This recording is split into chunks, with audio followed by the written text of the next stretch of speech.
네, 오늘은 8월 21일 주일이죠. 지난 주간에 8월 15일 광복절이 있었습니다.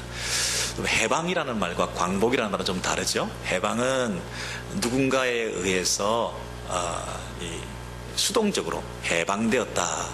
연합군의 승리로 인해서 해방되었다. 우린 가만히 있는데 해방되었다. 이런 느낌이고, 광복은 되찾았다. 빛광자 되찾았다. 다시 회복되었다.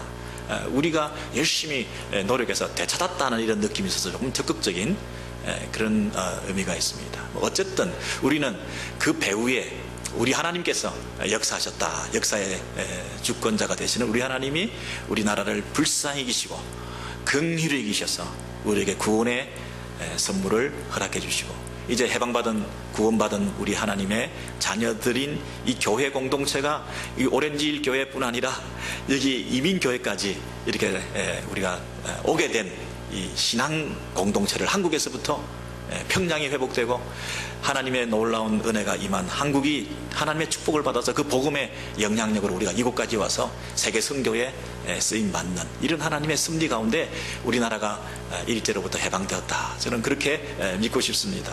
어쨌든 광복이라는 말은 참 빛을 되찾았다 하는 면에서 대단한 획기적인 사건인 것이 분명하지 않습니까? 여러분, 우리 일제 36년이다 이렇게 얘기를 하는데, 빛을 되찾았다. 만약 물리적으로 정전이 되었다, 단전이 되었다, 빛을 우리가 경험할 수 없는 그런 깜깜한 암흑천지였다. 그럼 빛을 되찾았다는 것은 암흑 가운데 살았다는 얘기인데, 여러분, 우리는 그 전기가 끊긴 단전된 이런 어떤 불편함 속에 살았을 뿐 아니라, 그 정도가 아니라 우리는 국권 상실이라고 하는, 주권을 잃어버린, 나라가 망한 이런 수치스러운 이런 시간을 36년을 보내다가 그것이 회복되었으니 이 감격이라고 하는 것이 얼마나 큰 것이겠습니까? 이 축복이라는 것이 얼마나 놀라운 것이겠습니까? 그러니 그 이전과 이후가 완전히 달라진 것이죠. 이 정전 상태에서 며칠만, 하루만, 몇 시간만 다시 빛이 들어와도 이 삶이 얼마나 업되는지 모르는데요.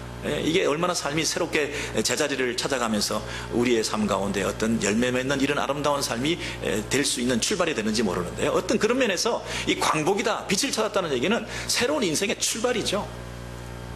여러분, 그런데 이 광복이 올 때까지 그 기간이 36년인데요. 한국 같으면요. 일제시대가 36년인데 그 기간 동안에 그 삶이 극명하게 크게 나누면 두 부류로 갈라지지 않습니까? 하나는 친일파요. 하나는 독립유공자들이죠.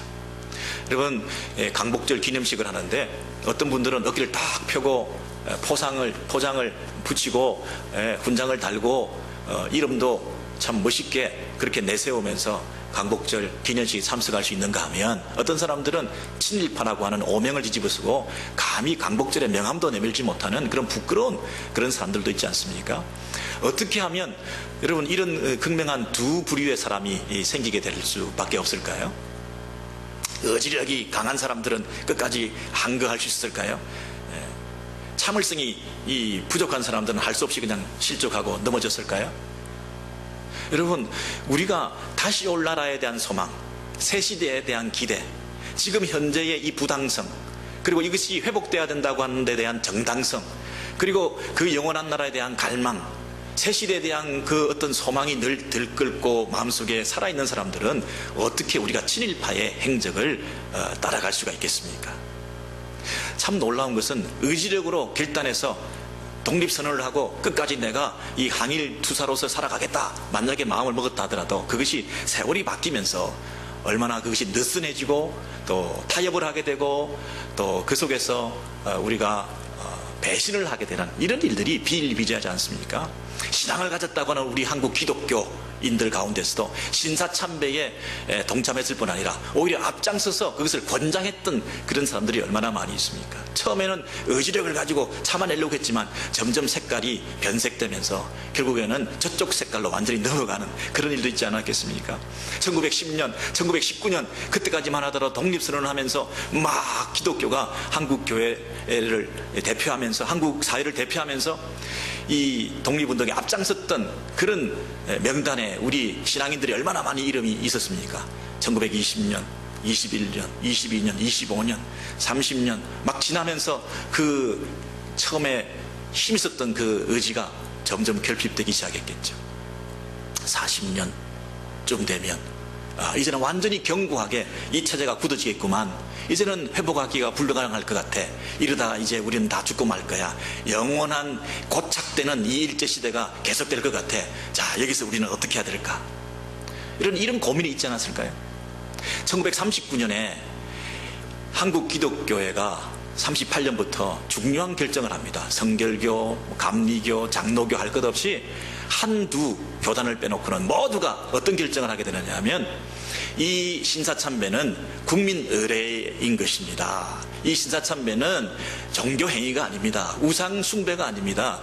국민으로서 마땅히 해야 될 의식, 국가의식에 불과합니다. 이렇게 그 본질을 희석시킴으로써 많은 교인들이, 성도들이 죄를 짓게 만드는 그런 일에 교회 지도자들과 교단의 결정들이 앞장서서 행함으로 많은 사람들이 신사참배를 하게 되는 그 결과를 초래했죠. 교회의 종들을 1560몇 개를 전국에서 모아서 다 녹여서 그 교회의 종을 녹여가지고 이 군수 물자로 바치겠습니다. 황국 신민화 정책에 찬동합니다. 장씨 개명하고 신사참배하고 일을 상용화하고 이러면서 그 일제의 압제 아래서 그렇게 살아갔던 사람들이 얼마나 많이 있습니까, 여러분? 그의 의지력이 처음에는 없었을까요? 처음부터 정신이 잘못됐을까요? 처음부터 배신을 때렸을까요? 그렇지 않습니다, 여러분. 하다 보니 그렇게 된 거죠. 요즘 뭐 언론계, 정치계, 뭐 문화계, 예술계, 문학계, 여러분 이 일제의 잔재, 청산되지 않은 그 일제의 그 친일파의 후손들이 뭐 얼마나 많이 도체 깔려 있습니까? 오죽하면 저희 외가도 이 류씨 집안인데요.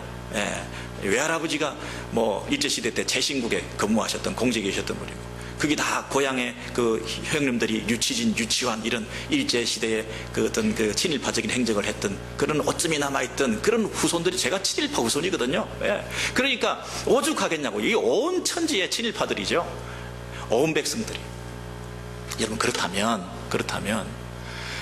온 백성들이 대부분이, 모든 교회들이 그렇게 다 넘어가게 될 수밖에 없는 이유가 뭘까요? 만약에 39년, 40년, 41년, 42년, 43년, 44년 한 5, 6년 후에 해방이 될 것이라고, 독립이 될 것이라고 그걸 알았다면 38년, 39년에 그런 결정을 했을까요?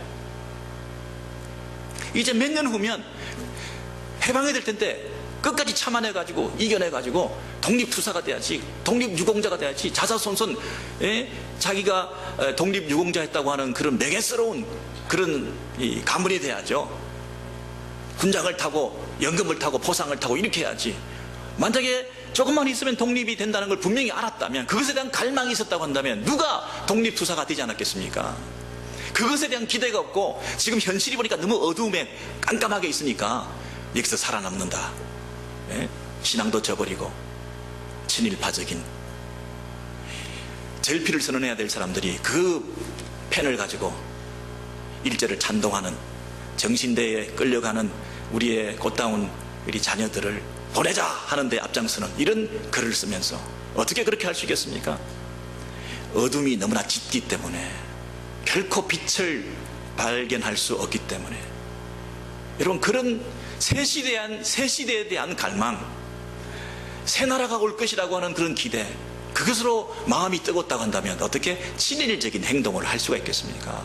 목숨을 걸고서라도 항일 운동을 벌여야죠. 의지력의 문제가 아니었네요. 참을성이 있다고 해서 견딜 수 있는 게 아니네요. 36년을 어떻게 버팁니까? 조금씩 세상에 물들고 이 땅에 유혹을 받아서 그런 친일적인 행동을 할 수밖에 없었던 그 모든 일들이 사실은 우리들의 부끄러운 역사지요. 여러분, 그렇다면 우리들이야말로, 우리 성도들이야말로 어떤 면에서는 광복절을 맞은 사람들인데요, 우리가 빛의 자녀들인데요, 우리들이야말로 어둠에 있던 자녀들이 빛의 자녀가 된, 진정한 의미에서 광복의 기쁨을 누리는 자들인데요, 지금 우리의 삶은 빛의 자녀로 살고 있나요? 우리는 정말 친일파적인 행동을 했던 사람들을 비난하고 그들을 쏟아내면서 그들을 뒤에서 공격하는 이런 말을 할 자격이 과연 있을까요? 우리는 세상에 취해서 세상에 한없는 미련을 가지고 예수와 세상 사이를 서성거리면서 살아가고 있는 우리들이 과연 우리는 항일 운동을 했다, 우리는 하나님 나라 운동을 했다, 우리는 예수 무브먼트에 동참했다, 우리는 하나님 나라에 내 인생을 투자했다, 전적으로 하나님 나라에 나는 헌신했다, 그렇게 말할 수 있는 그런 빛의 자녀로 우리 소속을 분명히 하고 드러내고 살고 있나요? 그런 면에서 안타깝지 않습니까? 오늘 베드로전서 2장 9절과 10절을 다시 보시면 우리가 잘 아는 말씀이지만 이 땅에서 우리의 삶이 어떤 모습으로 살아가야 될지를 잘 가르쳐주고 있습니다. 베드로전서 2장 9절에서 10절을 보시면 그러나 너희는 택하신 족속이여, 너희는 우리의 정체성입니다. 너희는 누구냐? 너는 누구냐? 기독교 교육은 이렇게 해라 저렇게 해라 행동을 교정하고 가르치는 것이 아니라 너 정체가 뭐냐? 너 신분이 뭐냐? 너는 어디로부터 기원됐냐? 너 소속은 어디냐? 이것을 가르쳐 줌으로써 그에 걸맞는 삶을 살아라, 이렇게 말하는 것이 기독교 교육 아닙니까? 먼저 너희는 택하신 족속이다, 왕같은 제사장들이다, 거룩한 나라다, 그의 소유가 된 백성이다, 그렇게 말했습니다. 왜 그렇습니까? 이는 너희를 어둠에서 불러내어 그의 기이한 빛에 들어가게 하신 그분의 아름다운 덕을 높이고 찬양하고 선포하고 자랑하게 하기 위해서 우리를 어둠에서 불러내었다, 그렇게 말했습니다. 여러분, 여기서 택하신 족속, 왕같은 제사장, 거룩한 나라, 그의 소유된 백성, 이런 식으로 같은 말들이, 비슷한 용어들이 되풀이 되고 있어요. 너는 이런 사람이야 한번 하면 될 건데 왜 이렇게 너는 이런 사람이야, 너는 이런 사람이야, 이렇게 일깨워주는 이유가 뭐겠습니까? 너의 정체성을, 너의 신분을 분명히 하고 네가 지금 어떤 상황에 있든지 네가 하나님의 자녀라고 하는 그 사실에 걸맞는 삶을 살아라, 그걸 일깨워주기 위해서 계속 얘기하는 거 아니겠습니까? 여러분, 이 베드로전서는 1장에 가보시면 이 저자가 글을 쓰면서 편지를 받는 독자들에게, 수신자들에게 너희들이 지금 이런 상태에 있기 때문에 내가 위로가 필요하다, 힘을 공급해 줘야 되겠다, 너에게 새로운 독려를 하는 이런 글을 써야 되겠다 하는 그런 마음으로 썼는데, 이 수신자를, 이 발신자가 뭐라고 표현하고 있습니까? 나그네라고 표현하는 거예요. 나그네라고. 예수 그리스도의 사도 베드로는 글을 쓰는 사람이 수신자를 흩어진 나그네라, 이렇게 표현하고 있어요. 여러분, 나그네는 뭡니까? 외롭다는 것입니다. 고향을 떠났다는 것입니다. 정체가 없다는 것입니다. 의지할 데가 없다는 것입니다. 고달픈 삶을 살아간다는 것입니다. 믿음 하나 가지고 흩어져서 디아스포라로 흩어져서 믿음 하나만 가지고 버티고 살아가고 있는 그들을 향해서 내가 편지를 쓰는데 위로받아라는 것입니다. 어떻게 위로받습니까? 하나님 아버지의 미리 하심을 따라, 예정하심을 따라 성령이 거룩하게 하심으로 순종함과 예수 그리스도의 핏부림을 얻기 위하여 택하심을 받은 자들에게 편지하노니, 그랬습니다. 너희들은 적어도 누구냐?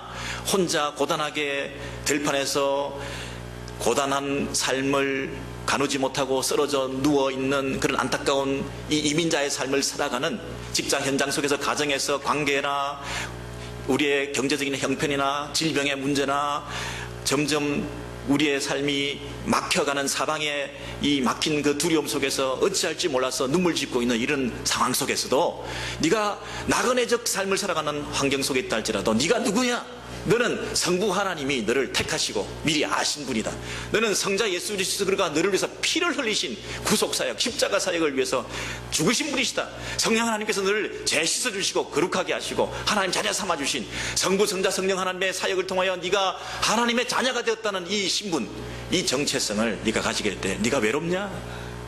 외롭냐? 이게 위로가 안 되냐? 아무리 사람이 너를 떠나고 아무리 가진 것이 없어도 네가 소속감이 없이 이 땅에서 외롭게 산다 할지라도 네가 하나님 나라에 속했는데, 하나님을 모셨으면 네가 모든 것을 가진 분인데, 가진 사람인데 네가 절절히 헤매면서 외롭다고, 가진 게 없다고 투덜투덜 대면서 그렇게 살 필요가 있느냐? 나그네 된 너희들아, 이 위로를 받아라 이렇게 말씀하시면서 그 밑에 뭐라고 했냐면 은혜와 평강이 너희에게 더욱 많을지어다 그랬어요. 여러분 참 희한한 표현이죠. 은혜와 평강이 보통 있을지어다 이렇게 얘기를 하거든요. 편지를 쓰면서 은혜와 평강이 너희 가운데 있을지어다 이러는데 이 베드로전서에는 은혜와 평강이 더욱 많을지어다 이렇게 얘기를 했어요. 왜요? 나그네니까, 외로우니까, 고달프니까, 가진 게 없으니까 너희들에게는 더 큰 은혜와 위로와 평강이 넘치기를 원한다. 아멘. 여러분 이 은혜와 평강이 하나님께서 더 부어주시는 축복이 우리가 이 물고기가 물속에서 쓸데없는 걱정을 하는 게 뭐냐면 내가 이 24시간 360일 계속 이 물을 먹고 물속에서 살아가고 있는데 내가 이렇게 물을 자꾸 먹으니까 물이 없어지는 건 아닐까? 계속 이렇게 내가 먹어도 될까? 이게 얼마나 쓸데없는 걱정이겠어요. 여러분 은혜를 사모하는 자, 하나님의 샬롬을 구하는 자, 하나님의 평강을 우리 가정에 우리의 심령 속에 우리 공동체 안에 넘치기를 원하며 하나님 앞에 나아가는 자에게 하나님께서 흘러 넘치도록 풍성하게 차고 넘치도록 채워주시고 abundance 하나님의 놀라운 축복이 충만하게 우리의 삶 가운데 넘치게 될 때 여러분 위로받지 못할 아픔이 있겠습니까? 용서받지 못할 우리의 죄가 있겠습니까? 회복되지 못할 우리의 관계들이 있겠습니까? 우리가 나그네로 살아가는 이 안타까운 현실 가운데서도 하나님의 이 은혜와 평강이 나그네적 삶을 살아가는 성도들 가운데 더 크게 더 충만하게 더 멀티플로 차고 넘치는 그런 은혜가 있기를 원합니다. 이렇게 이 베드로전서를 쓴 저자가 기록하고 있는 것이에요. 여러분 정말 간절히 사모하고 원합니다. 이 은혜와 평강을 구하시기를 바랍니다. 오직 하나님께서만이 주실 수 있는 이 놀라운 위로를 받으시기를 바랍니다. 여러분 이거면 충분하지 않습니까? 삼위 하나님이 우리를 택하시고 부르시고 우리를 지금은 또 인치시고 하나님 자녀 삼아주시고 우리를 하나님의 백성 삼아주셨는데 여러분 이것보다 더 큰 은혜가 있습니까? 그것만 생각하면 가슴이 떨리고 그 어떤 상처와 외로움 속에서도 그것으로 우리 주님으로 만족합니다. 이런 찬송이 회복될 때 그게 성도라는 것입니다. 나그네의 삶을 살지만 너야말로 이 땅에서 하나님의 백성으로 정체성을 분명히 드러내며 사는 내 백성이라는 것입니다.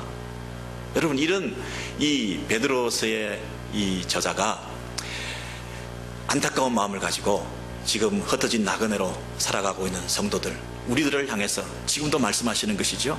너희는 하나님의 백성이라. 너희는 하나님의 백성이라. 여러분 이 신약 시대에 우리를 하나님의 백성이라 라고 할 때 더 큰 은혜가 있기를 원한다. 더 큰 놀라운 하나님의 위로가 있기를 원한다. 왜? 우리가 나그네니까. 여러분 나그네 의식이 있으면 그 본향을 사모하게 되기 때문에 이 땅에서 주저앉아서 있을 수 없다는 거죠. 이 세상에 미련과 애착을 너무 많이 두고 이 세상에 우리의 마음을 뺏겨서 살 수가 없다는 거죠. 우리가 모두 독립운동할 수 있다는 거죠. 우리가 모두 하나님 나라에 내 삶을 온전히 던질 수 있다는 거죠. 우리는 자칫 잘못하면 전부 친일파로 사는 거죠. 잠깐 생각을 잘못하면 모두가 다 그러니까 모든 교회가 결의를 하고 모든 목사과 모든 교단들이 다 보편적으로 이렇게 얘기를 하고 있으니까 말을 조금만 바꾸면 이거는 국가 의례니까 이거는 우상숭배 아니니까 시사참배 할 수 있다고 하는 그 합리적인 그런 논리 앞에 모두가 넘어지니까 좋은 게 좋다고 다 그렇게 넘어가니까 우리는 나도 모르게 다 친일파가 되는 거죠. 이 세상에서 여러분 짝하면서 살아갈 때 나그네 의식이 없을 때 우리는 이 세상에 속한 사람들로서 이 세상 사람들처럼 살아가는 하나님 나라를 갈망하고 정말 하나님 나라가 다시 임할 거라고 하는 이제 36년 후면 이제 4, 5년 후면 아니면 오늘이라도 그 나라가 임할 거라는 이런 마음을 가지면 우리가 얼마나 정신을 똑바로 차리고 하나님 나라에 내 삶을 던지는 삶을 살겠습니까? 이게 의지력의 문제가 아니었다니까요. 믿음의 문제였다니까요. 우리가 뭘 소망 삼고 있느냐의 문제였다니까요. 여러분 이 나그네 의식이 구약에서부터 계속해서 흘러오는 성경의 맥을 이루고 있는 성경의 전체적인 관통하는 맥을 잡는 것이 뭐 여러 언약적 관점, 하나님 나라의 관점, 여러 가지 우리 관점으로 그 세상을 보며 이 교회를 또 어떻게 인도해 가시는지 하나님의 그 섭리를 우리가 알 수 있겠지만, 이 나그네라고 하는 그런 관점에서 성경을 보시면, 여러분 구약의 창세기 같은데 이렇게 보시면 47장에 이런 말씀이 있습니다. 바로가 야곱에게 묻되 네 나이가 얼마냐 그렇게 묻습니다. 이 바로는 누굽니까? 바로는 애굽의 왕입니다. 파라오입니다. 그 애국과 열국들의 모든 권세를 자기 한 손에 다 쥐고 있는, 세상을 좌지우지하는 역사의 주인 되는, 세상에서 가장 영향력 있는 한 사람을 뽑으라고 한다면 이 사람이라고 말할 수 있는 이 바로입니다. 이 바로에게 야곱이 찾아가서 이렇게 자기의 그 식손들을 거느리고 와서 야곱이 애굽에게 찾아오게 되어서 만나는 장면입니다. 자, 그런데 바로가 야곱에게 묻습니다. 네 나이가 몇 살이고? 이렇게 물었습니다. 아니, 나이를 물으니까 그 나이에 대한 대답이 저는 130세입니다 이렇게 얘기하면 될 텐데, 그 나이 묻는 말, 나이라는 대답 그 앞에 야곱이 바로에게 이렇게 말합니다. 내 나그네 길의 세월이 130년이니다 이렇게 말합니다. 지금까지 내가 130년을 살았는데 그 130년은 나그네의 길의 삶을 내가 살아왔다는 것입니다. 내 지금까지의 삶이 나그네였다는 것입니다. 그럼 참 이 희한한 표현이지 않습니까? 네 나이가 지금 몇 살이냐? 여러분 나이 한번 대입을 시켜서 보십시오. 여러분 연세가 어떻게 되십니까? 그 나이를 어떻게 살아오셨습니까? 세상에서 성공하고 살아남기 위해서 718로 살아온 나이입니까? 718로. 이 세상에 소망을 두지 않고 하나님 나라에 헌신하면서 항상 나그네적 삶을, 이 땅에 발을 딛고 살고는 있지만 내 마음과 관심과 중심은 하늘에 가 있는 그런 삶을 살았네. 내 나이가 나그네 길의 세월이 130년이다. 내 나이가 얼마 못 되니 우리 조상의 나그네 길의 연조에 미치지 못하나. 더 우스운 건 뭐냐면요, 자기만 그렇게 나그네 길을 살아온 게 아니라 나는 130살밖에 살지 않았지만 옛날에 수백 살 살았던 우리 조상들이 있는데 그 조상들도 뭐라고 얘기합니까? 우리 조상의 나그네 길의 연조에 이렇게 얘기를 하죠. 그러니 이 야곱과 야곱의 조상들은 일맥상통하게 연결되는 게 있는데 그게 뭐냐면 나그네의 삶이었다는 거예요.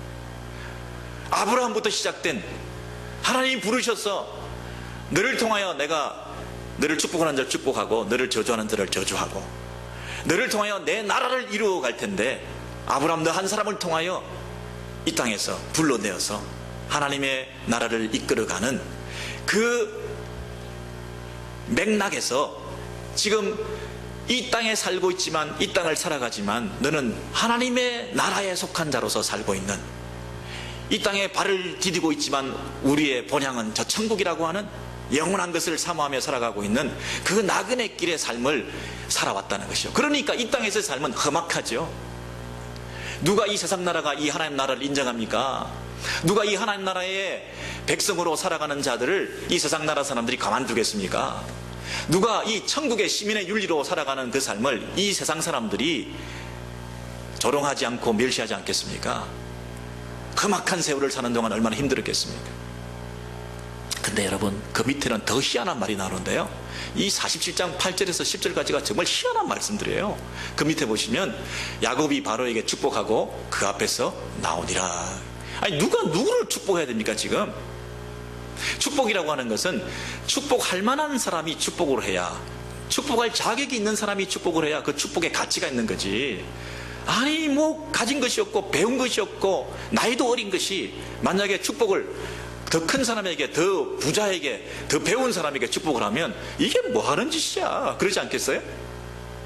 지금 세상에 패권을 쥐고 있는 바로, 그리고 그 앞에 행색이 초라한 한 늙은이가 와가지고 당신을 축복합니다 이렇게 말을 할 수 있을까요? 뭘 믿고 이렇게 얘기를 하는 거죠? 야곱은 아브라함과 이삭과 야곱으로부터 이어받는 약속을 상속받은 자야. 무슨 약속? 하나님 나라의 상속자라는 거예요.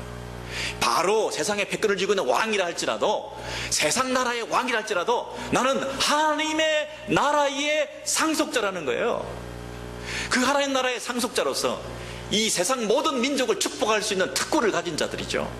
이 세상 나라를 바라볼 때 이 세상 나라도 나를 통해서 하나님의 나라로 만들어 가시는 중보적인 제사장적인 그런 사명을 내가 감당해서 내가 너를 향해서 축복할 수밖에 없는 이 하나님 주신 축복권을 가지고 내가 너를 축복한다는 거죠. 내가 하나님의 자녀지만 동시에 세상을 축복할 수 있는 권한을 가졌다는 거예요. 이게 제사장적 삶이라는 거죠. 내가 초라하지만 나그네지만 그러나 세상을 커버할 수 있는 믿음을 가진 사람들이죠. 이때가 아니라 앞으로 올 영원한 나라를 바라보면서 이 땅에서 그 바로 왕 앞에서도 위축되지 않고 당당하게 그를 하나님의 이름으로 축복할 수 있는 특권을 가진 자라는 거죠. 이게 얼마나 놀라운 일입니까, 여러분? 우리 성도는 그런 면에서 축복하는 자들입니다. 축복합니다. 축복하는 자들이에요. 그 축복의 근원이 뭐라고요? 하나님이 주시는 복의 통로가 되겠다는 거예요. 나를 통해서 너희가 복을 받기를 원한다. 여러분, 눈에 보이는 이 세상 나라를 볼 때는 감히 이런 일을 할 수가 없죠. 친일파로 살 수밖에 없죠. 친바로파로 살 수밖에 없잖아요. 바로에게 굽신거리고 절하면서 애굽의 종노릇하면서 그렇게 살아가는 것이 세상 사는 합리적이고 이성적이고 가장 좋은 성공하는 방법 아니겠습니까? 거기 빌붙어서 살아가는 것이 뭐라도 얻을 수 있는 길이 열리지 않겠습니까? 근데 감히 바로 앞에서 야곱이 자기 나라 하나님 나라를 배경으로 해서 내가 너를 축복한다. 네 나라가 다가 아니다. 하나님 나라가 영원한 것이다. 너는 일시적이다. 금방 무너진다. 여러분, 가장 큰 축복이 뭐겠습니까? 하나님을 소개하는 것 아니잖아요. 예수를 믿으라고 하는 거잖아요. 가장 큰 복이 뭐겠습니까? 예수 믿는 거 아닙니까? 하나님 나라에 들어오는 것 아니겠습니까? 여러분, 세상 나라의 최고 큰 왕이라 할지라도 하나님 나라를 모르면 무식한 놈 아니겠습니까? 복의 복자도 모르는 자 아니겠습니까? 이 세상을 바라볼 때 복의 비업자도 모르는 자들을 향해서, 예수의 옛자도 모르는 자를 향해서 우리가 축복하느라 예수 믿으세요. 하나님 나라에 들어오세요. 그렇게 소개할 수 있어야 우리가 하나님의 나라의 백성으로 나그네적 삶을 살면서도 당당하게 살아갈 수 있는 그 이유가 있지 않겠습니까? 그것이 야곱뿐 아니라 야곱의 조상들부터 물려받은 이 이스라엘이라고 하는 민족은 야곱의 조상들은 상통하는 게 하나 있는데 뭐냐 하면 나그네적 삶을 살면서도 당당하게 세상에게 축복하는 사람으로 살았다는 거죠. 우리 교회가 바로 그런 축복권을 가진 자 아니겠습니까? 우리 성도들이 서로를 축복하는 이유가 거기에 있지 않겠습니까? 세상 앞에서도 우리가 당당하게 그들을 향하여 복음을 전할 수 있는 이유가 거기에 있지 않겠습니까? 이게 가장 큰 복이니까. 여러분, 우리 교회가 이런 사명 잘 감당하기를 소원합니다. 여러분이 입술을 열어서 축복합니다. 예수 이름으로 축복합니다. 하나님 나라에 들어오시기를 소원합니다. 이렇게 선포할 수 있어야 우리가 빛의 자녀들 아니겠습니까? 이 기이한 빛을 발견한 자, 이 광복의 참 기쁨을 누린 자, 진정한 면에서 우리가 광복절을 맞은 우리들이 할 수 있는 우리의 이 사명 아니겠습니까? 여러분, 이 야곱의 경우를 봤는데 한 군데만 더 보시면요, 역대상 19장에 보시면 다윗이 나옵니다. 이 다윗이야말로 엄청난 위인 아니었습니까? 근데 역대상 29장 14절부터 보시면 다윗이 이렇게 말합니다. 나와 내 백성이 무엇이기에 이처럼 즐거운 마음으로 드릴 힘이 있었나이까? 이 솔로몬 성전을 건축함에 있어서 다윗이 이 모든 이 머티리얼들을 금으로 또는 은으로, 목재로, 좋은 재료로 이런 모아놓은 것들을 하나님 앞에 다 지금 드린다는 얘기죠. 모든 것이 주께로부터 말미암았기 때문에 우리가 주의 손에서 받은 것을 그냥 주께 드렸을 뿐이지 내가 공로나 내가 자격이 있는 게 아닙니다. 내가 잘난 게 없습니다. 다 주께로부터 왔으니 주께 드리는 게 당연한 것이지요. 이런 마음을 가지고 있죠. 근데 난데없이 그 밑에 뭐라고 얘기를 하냐면 우리는 우리 조상들과 같이 주님 앞에서 뭐라고요? 나그네라는 거예요. 본인들이 다윗과 그 시대에 있던 사람들이 나그네고 우리 조상들도 나그네라는 거예요. 그래서 이 나그네 이 스피릿을 가진 사람들이 할 수 있는 건 뭐냐 하면 이 땅에서 세상에 있는 날이 그림자 같고 그리고 우리 안에 머무름이 없다. 희망이 없다. 이 땅에 대한 어떤 소망을 가지고 근거지로 삼아 퍼져 앉아서 머물러 가지고 여기서 우리의 마음을 둘 때가 아니다 하는 거죠. 나그네는 길에서도 쉬지 않는다. 나그네는 길에서도 쉬지 않는다. 왜? 가야 될 길이 있으니까. 나그네는 지금도 달린다. 나그네는 오늘도 걸어간다. 이게 진정한 나그네의 삶을 사는 거죠. 정처 없이 구름이 뭐 어쩌고 뭐 강물이 흐르듯이 뭐 그렇게 가는 나그네 길 뭐 이게 아니고요.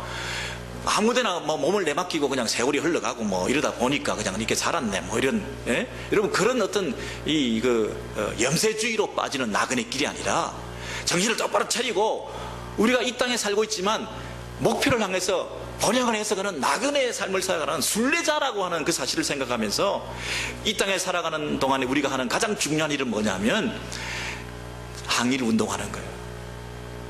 하나님 나라에 헌신하는 거예요. 다시 오실 그분을 바라보며 그분을 위해서 살아가는 거예요.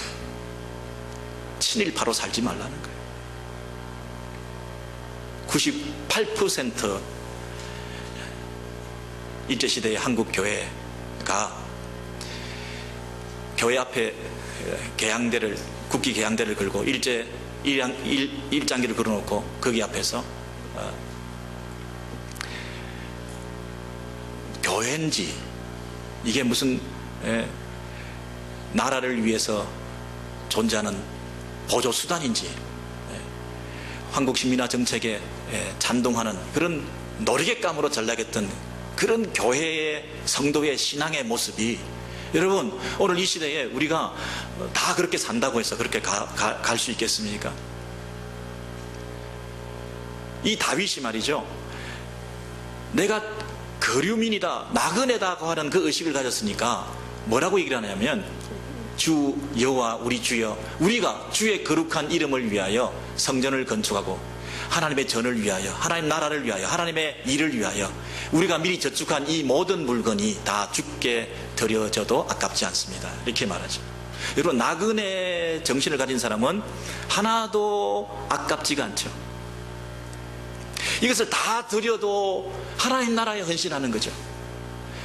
항일 운동에 내 자금과 물자와 내 자손들을 다 바쳐도 나는 아깝지 않습니다. 나는 후회 없습니다.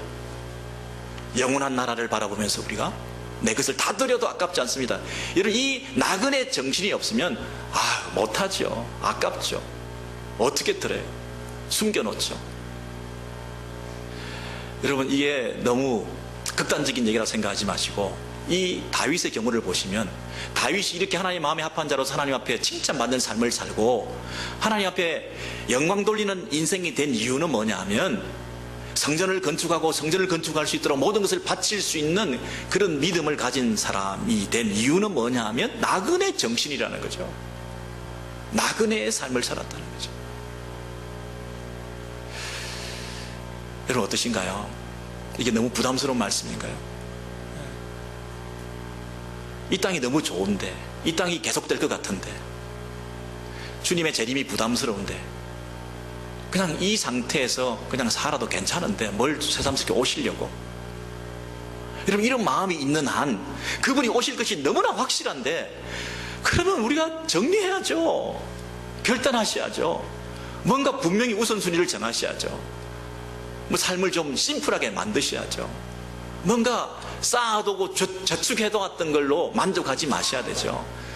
다윗이 미리 저축한 것 그것으로 자기 삶의 안위를 보장 삼는 근거로 삼고 그렇게 산다면 이건 나그네가 아니죠. 주님 이것만은 안 돼요 라고 감춰두고 이것이 나로 하여금 위로가 돼요 라고 하고 있는 부분들이 있는 한 그것이 어떻게 나그네의 삶입니까? 친일파지. 그럼 그렇게 하나님 앞에 헌신하고 성전을 건축하고 하나님 나라를 위해서 헌신했을 때 이 다윗의 후손들의 생애가 어떻게 됐을까요? 하나님이 인정하셨을 거 아니에요? 지금도 그 마음을 이 다윗이 자원하여 모든 것을 드립니다 하는 이 결단을 우리 주께서 받으시기를 원하지 않습니까? 아니, 다윗은 다윗이고 구약은 구약이고 오늘 나는 다르다 이렇게 나오면 이 말씀을 전할 필요가 없지 않습니까? 여러분, 이 구약에 있는 내용들을 가지고 히브리서 저자가 이렇게 말을 하죠. 히브리서 11장에 보시면 그 구약의 성도들을 연결시키면서 이 사람들은 다 믿음을 따라 죽었으며 그 구약의 성도들이 나그네적 삶을 살았다는 거죠. 멀리서 보고 환영하며 그들이 그렇게 믿음을 따라 죽었지만 그 삶이 뭐냐면 자기가 스스로 나그네였음을 증언하는 삶이었다는 거예요. 그러면서 그 사람들이 그렇게 살았던 삶을 통해서 자기가 본향 찾는 자인 것을 드러냈다는 거예요.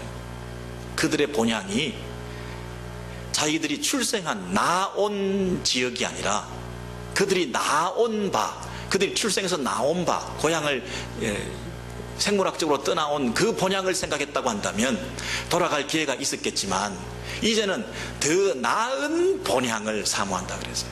여러분, 나온 본향과 나은 본향의 그 차이를 아십니까?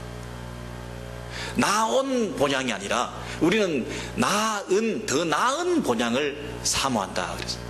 우리는 나온 바 우리가 출생했던 그 고향을 생각하면서 자꾸만 우리가 얘기를 하는데 우리 성도들은 그 생각은 하지 않는다. 나온 바 그 고향은 생각하지 않고 이제 우리가 가야 될 방향은 늘 생각하는 건 뭐냐면 더 나은 돌아갈 그 본향을 우리가 사모하며 사는 하늘의 본향을 사모하는 사람들이라는 것이죠.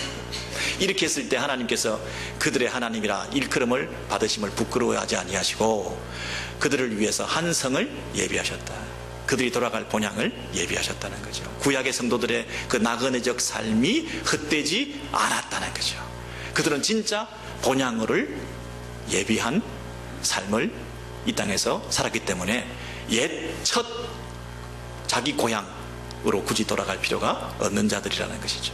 여러분, 이 은혜가 우리에게 있지 않습니까? 이 축복이 우리에게 있는 거 아니겠습니까? 우리가 지금 고향을 떠나온 사람들입니다. 그래서 우리는 늘 우리 고향 얘기를 합니다. 당신 고향이 어디요? 아니 근데 우리 성도들은 이제 그런 걸 물을 필요가 없게 됐어요. 우리는 옛 고향을 생각하는 사람들이 아니라 더 나은 고향을 생각하며 살아가는 사람들. 우리는 모두는 이제 새로운 본향을 내 본향으로 모시고 사는 사람들이에요. 우리는 교회는 뭐냐 하면요, 고향이 다 똑같은 사람들의 모임이에요. 교회는 이제 고향이 같은 사람들의 공동체가 되었어요.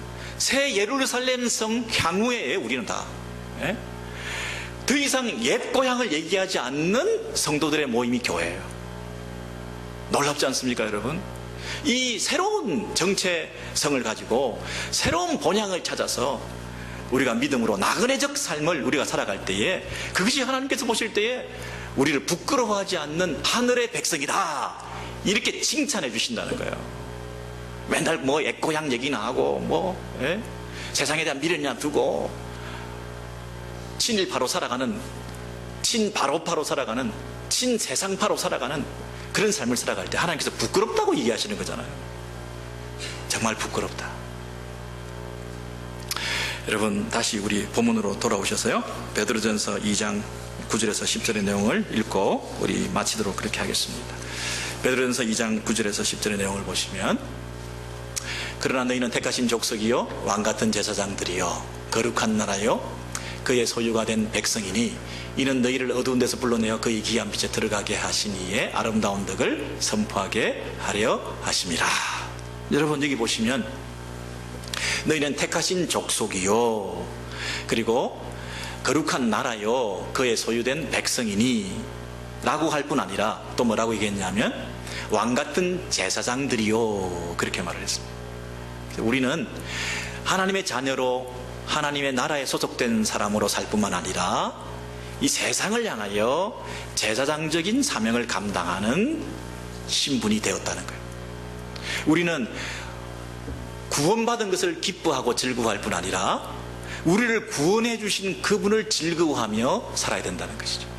하나님께서 우리를 구원해 주신 목적이 뭘까요? 하나님 백성 삼기 위해서, 천국으로 불러들이기 위해서 우리를 삼았는데, 우리가 구원받은 목적은 또 한 가지가 있는데, 그건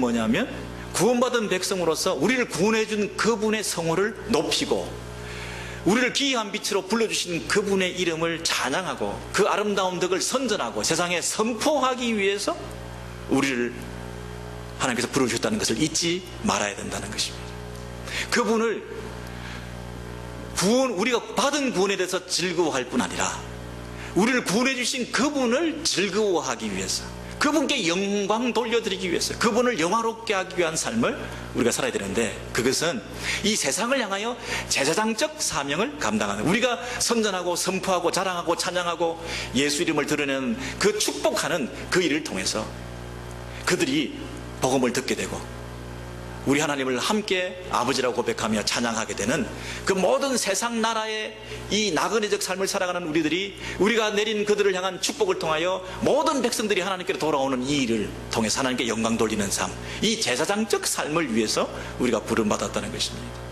세상 사람들은 다 자기가 복을 받기 원하지만 우리 성도들은 남을 축복하는, 복을 전달해주는 사람들로 살고 있습니다. 복받기 원하는 세상 가운데 복을 나누어주는 사람으로 우리가 살고 있습니다. 이 땅에서 우리는 축복권을 가진 존재들입니다.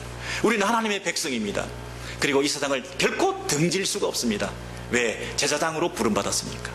하나님의 백성으로 부름받은 우리들은 세상 모든 백성들을 살려야 될 의무가 있는 자들입니다. 이분 바로 왕이라 할지라도 가장 두려운 존재 바로를 향해서도 당당하게 축복함으로 진짜 복을 전달하는 통로로 쓰임받기를 원하는 저와 여러분이 될 때 하나님께서 가장 기뻐하시고 우리를 하나님의 자녀라 부끄러워하지 않는 그런 인생들로 삼아 주실 것입니다. 이 은혜가 우리 가운데 있기를 소원합니다.